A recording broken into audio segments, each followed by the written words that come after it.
तुलसी विवाह 2025 1 या फिर 2 नवंबर जाने के सही तारीख, संपूर्ण विवाह विधि व कथा। आज हम अपनी इस वीडियो में आपको बताएंगे साल 2025 में तुलसी विवाह कब है, तुलसी विवाह का शुभ मुहूर्त, व्रत कथा और उसकी पूजा विधि। पंचांग के अनुसार कार्तिक मास के शुक्ल पक्षी एकादशी और द्वादशी के दिन तुलसी विवाह करने की मान्यता है। देवउठनी एकादशी के दिन भगवान विष्णु 4 महीने के बाद निद्रा से जागते हैं। विष्णु जी को तुलसी बेहद प्रिय है, इसीलिए कहते हैं जब भगवान विष्णु जागते हैं सबसे पहले प्रार्थना वो तुलसी की ही सुनते हैं। तुलसी विवाह के साथ ही आपको बताते हैं विवाह के भी शुभ मुहूर्त शुरू हो जाते हैं। तो आइए जानते हैं साल 2025 में तुलसी विवाह कब है, इसका शुभ मुहूर्त क्या रहेगा, व्रत कथा क्या है, पूजा की विधि क्या है। साल 2025 में तुलसी विवाह का आयोजन 2 नवंबर को किया जाएगा।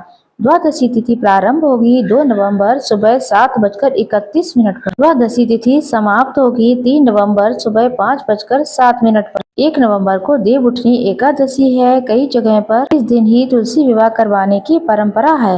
शास्त्रों के अनुसार तुलसी विवाह के दिन प्रातः काल सूर्योदय से पूर्व उठें, स्नान आदि से निवृत्त होने के बाद व्रत का संकल्प लें। एक साफ चौकी पर तुलसी का गमला स्थापित करें और दूसरी चौकी पर शालिग्राम जी रखें। तुलसी के गमले के पास जल का भरा हुआ कलश, घी का दीपक लगाएं। तुलसी के पौधे में शालिग्राम और तुलसी को चंदन का टीका लगाएं। तुलसी के पौधे को लाल चुनरी, चूड़ी, श्रृंगार का सामान, पूजन सामग्री अर्पित करें। शालिग्राम जी को हाथ में लेकर तुलसी जी की परिक्रमा करें, व्रत कथा और आरती करें। अब जानते हैं तुलसी विवाह की कथा क्या है। पौराणिक कथा के अनुसार एक बार जलंधर नाम का एक राक्षस जो कि बहुत ही वीर पराक्रमी था, उसकी वीरता का रहस्य उसकी पत्नी वृंदा का पतिव्रता धर्म था। एक बार जलंधर से दुखी होकर देवतागण भगवान विष्णु के पास गए और अपनी रक्षा की प्रार्थना की। तब भगवान विष्णु ने जलंधर की शक्ति को समाप्त करने के लिए देवी वृंदा का पतिव्रत धर्म भंग करने का निश्चय किया और जलंधर का रूप धरकर छल से वृंदा का सतीत्व नष्ट कर दिया,